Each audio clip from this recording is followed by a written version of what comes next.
అనుకుంటున్నా కనీసం ఏ ఊరు ఉంటది అందులో అనేది. అంటే దీనికి సంబంధించి బిల్లు ప్రవేశపెట్టడమో, ఓఆర్ఆర్ ని ఇవన్నీ చెప్పుకొస్తున్నారు.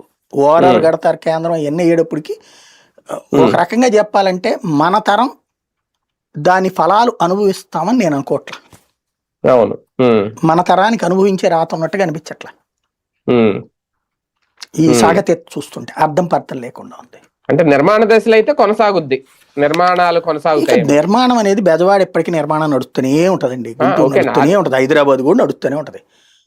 అది ఎక్స్పాన్షన్ సాగుతూనే ఉంటది. అది కాదు కదా ఒక సెటిల్డ్ సిటీ కిందన ఉండాలి అంటే ఎగబడి రావాలి అనే వాతావరణాన్ని నువ్వు కల్పించలేకపోతున్నావు.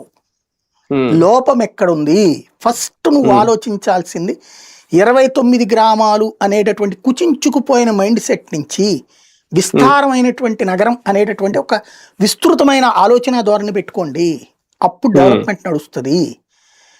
29 గ్రామాలే అంటే నువ్వు కుచించడమే కాదు, రాష్ట్రపు అభివృద్ధిని కుచించేస్తున్నావు. ఇది గుర్తుపెట్టుకోవాల్సిన అంశం. సార్, వైఎస్ఆర్సీపీ తీసుకున్న కీలక అంశం కోటి సంతకాల సేకరణ. ఓకే, వాళ్ళ దృష్టిలో పూర్తయిపోయింది. గవర్నర్ గారికి అవి ప్రతులు ఇచ్చేసారంటే ఎంత అయిపోయింది. ఆ విషయంలో తర్వాత వెనకడిగైతే వేయనని చెప్పేశారు పీపీపీ విషయంలో చంద్రబాబు నాయుడు గారు. కానీ ప్రజల దృష్టిలో ఎంతవరకు సక్సెస్ అయినట్టు?